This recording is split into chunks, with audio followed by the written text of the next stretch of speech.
Now to the war in Ukraine, and Russia says its troops have taken the strategic stronghold of Kurakhove in Ukraine's Donetsk region. Kurakhove, a logistics hub, has held out for months. If Moscow has indeed taken the town, it would enable its forces to step up the pace of their advance in Donetsk. These images showing troops raising a Russian flag have been geolocated by Reuters news agency to Kurakhove. Meanwhile, Russia is dealing with a new Ukrainian offensive inside the Kursk region of western Russia.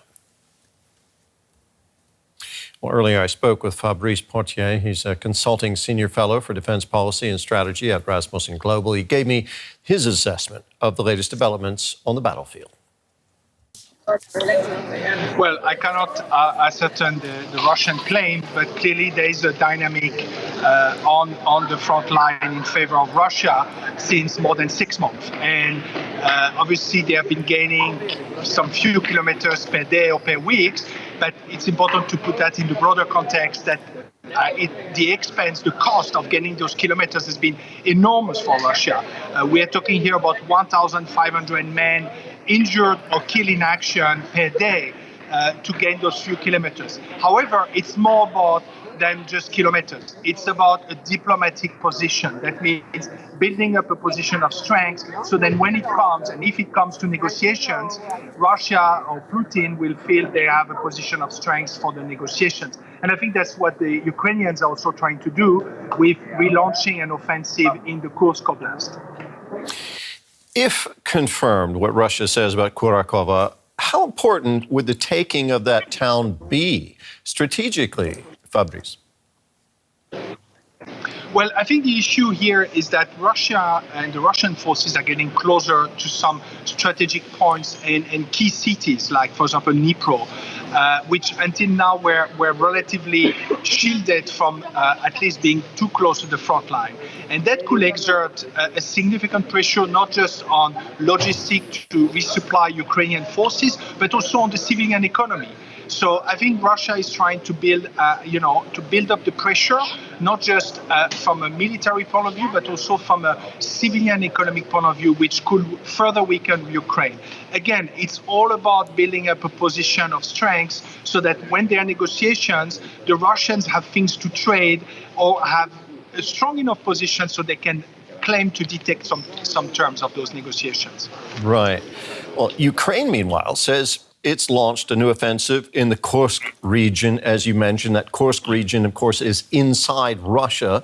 What's the situation there, and why would that be important to Ukraine at this point?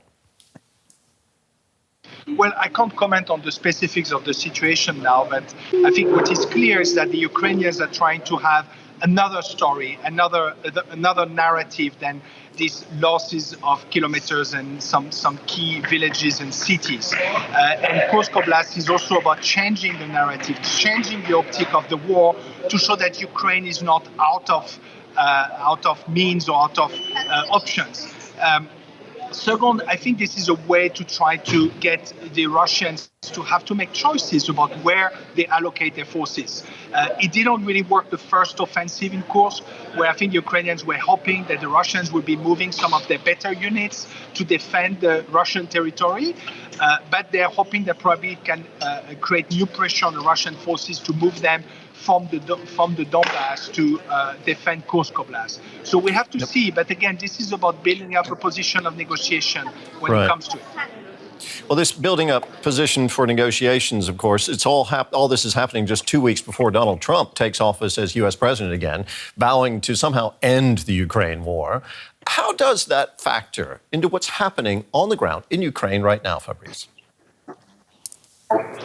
Well, I have to admit, this is quite fascinating to see how Donald Trump, who is not yet in the White House, has already quite fundamentally changed the situation, at least the political diplomatic situation on Ukraine. I think since his election, clearly this is about negotiations, this is about trying to get the right kind of peace, and it's no longer about just sustaining the war. So he's already changed very much the terms of that conflict. The question is whether in 20 days he will be able to bring that conflict to a halt and try to shape some of the terms and better terms of peace for Ukraine. And I think that's what his team is working on, and that's what also the Ukrainians are trying to work on to show that there can be peace, but there has to be peace on the right terms for Ukraine. Fabrice, thank you very much. That was military analyst Fabrice Pothier of Rasmussen Global.